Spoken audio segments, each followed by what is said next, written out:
let me shift gears a bit and ask for your views. We've had two significant crises in just over a decade now, with the Great Recession, 2008-9, and now the pandemic. What do you think these two crises have taught us about the interplay of fiscal and monetary policy, perhaps about the limits of each? Mm-hmm. Yes, that's a really good question. I mean, what we've discovered, of course, again, in theory, we knew this. I mean, before the global financial crisis and the subsequent Great Recession, we had this impression that monetary policy could kind of keep the economy on an even keel pretty automatically by using inflation targets as a signal when to tighten up or when to ease up. And we had a long period of success. And the fiscal policy thereby could focus on more structural or income distribution issues, et cetera. So within that envelope. And it went really well for quite a long time. And so that's encouraging. And I have every hope that we can get back to a place like that. But the two crises have taught us that when something major happens, we need all hands on deck. And how that burden is shared does have an important consequence for the economy. And so arguably from, say, 2010 until, say, I don't know, well, until this, more or less, most of the burden was being borne around the world by monetary policy. So interest rates got really, really low. That brings a lot of consequences to the economy, like the willingness to accept risk, really hot housing markets, all those kinds of things. If we'd had more stimulative fiscal policy throughout that period, we could have had a tighter monetary policy throughout. In other words, the mix would have been one more favorable for these other consequences. That's a learning, I think, that we've picked up over the years. And of course, once we get down to the lower bound of interest rates, we know fiscal policy is the only game that can bring extra heft to that equation, which is what's going on now. We always knew that intuitively, and here we are doing it.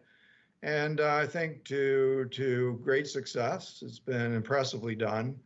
And so all we've got to do now is ensure that we nurture this recovery and get ourselves back onto a growth track, as we discussed before.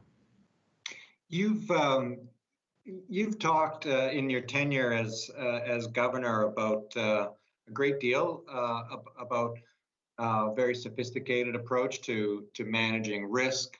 You also talked about uncertainty, and I was struck by some messages in your very last speech as governor. You made a reference to how we're living in unknowable times. You said that the habit of continuous learning will be absolutely essential as we work our way through unknowable times. And you also talked about the importance of being honest about the high level of uncertainty inherent in policymaking, especially at this time.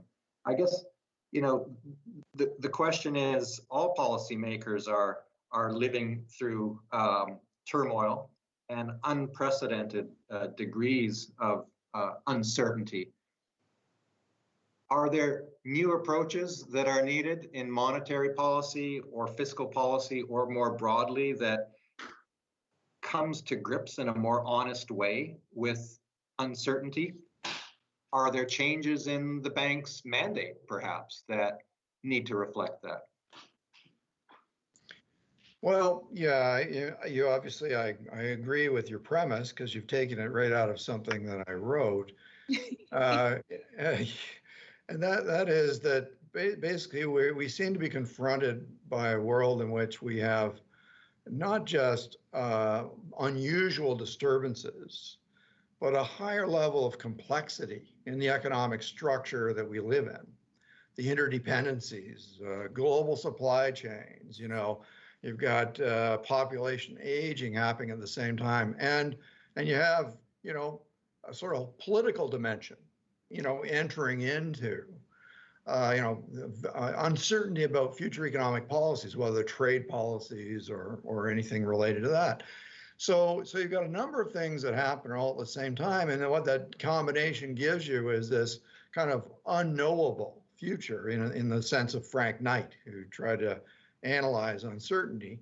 And so my position on this is that we need to acknowledge that and stop optimizing around our central forecast and say, well, that's the one, that's where we're going. You have to take scenario planning much more seriously, and you can't just fall in love with that central forecast, which is the most likely, because the others are still kind of highly likely compared to historical experience. And so as companies or policymakers, or as households, you need to take seriously those downside risks, and you don't have to plan them out meticulously, but just have some insurance built into your plan so that if disaster strikes, you at least have something that is guarding against that. And for companies, that's very important. So that requires someone in a position as lofty as Governor of the Bank of Canada to admit you don't know exactly what's going to happen, right? Well, that's it. I think our profession has a tendency to be pretty provocative, authoritative, 2.8, not 2 or 3, but 2.8, and we all take it seriously. And then, of course, a week later, something happens. Well, we change our forecast. So I think as actual users of this, we need to be more aware that the uncertainty is real, and we have to embrace it in the sense of risk management as opposed to planning on a pinpoint. I've got just one more area I'd like to touch on as the time for this section ticks down. It's about communications. In the recent era, I think it's fair to say the governor and the most senior executives at the Bank of Canada have been under more and more scrutiny. Their nuances, every word that they utter, of course, can move markets. So how exactly you go about communications really matters. And I think there's ample evidence that you took a pretty thoughtful approach to this in your term as governor. You are also known for taking what's been described as a folksy approach to communications as governor. So what I really want to know is, can you explain to us what exactly is the spaghetti sauce model to describe monetary tapering in 2007-8 period? And I also want to know why exchange rate fluctuations are like walking a dog on a leash. I see. Well, so you're going to my favorite metaphors. And by the way, when I left the bank, my leadership team commissioned an oil painting by a fellow named Wolf here in Ottawa of a pot of spaghetti sauce with the bubbles in it. And it's fantastic. It just immortalizes this metaphor. But the idea is that back then we were talking about, we had the global financial crisis. Well, that was like a bubble in the US housing market exploded, right? So people were asking, well, how long is it going to take to get back? And, some people thought it would take a year, and then there was going to be 2 years, and then maybe 3 years. And I said, no, when you look at how long it took to create the bubble, it took from 2001 until 2007 or even 8. So 6 or 7 years.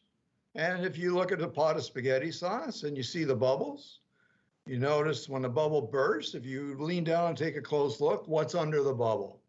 A crater, just like the crater we talked about before. How big is the crater? The crater is exactly the same size as the bubble, not a little bit bigger or a little bit smaller. It's exactly the same. And so I argued then it was going to take 6 or 7 years for us to repair the damage from the bubble. And I think that's roughly right. We kind of, by 2013 or thereabouts, we were kind of back into a set of balance, balanced situation in the economies. So by the way, we combine the metaphor of filling the crater with liquidity, then you row a boat across it. There's a boat in my little painting too. So I get it. Yeah. So the dog with the leash, though, it's got to be one of those stretchy leashes, that shoots out and then comes back. And so if you look at in the wintertime, a dog and their master, goes through the park and they make a set of footprints. The master just walks straight across the park and the dog's footprints zigzag all around. And so that is like the exchange rate. The exchange rate zigzags all around, but over time it tends to settle into this trend line. And so it's just like a dog on a leash, exchange rate behavior. There you go. Perfectly clear. Thank you very much for that. I'm gonna leave it there. Thank you very much, Stephen. We'll move on to some questions from participants now, and I'll turn the floor back to Yolande to control that. Okay, Right. thank you.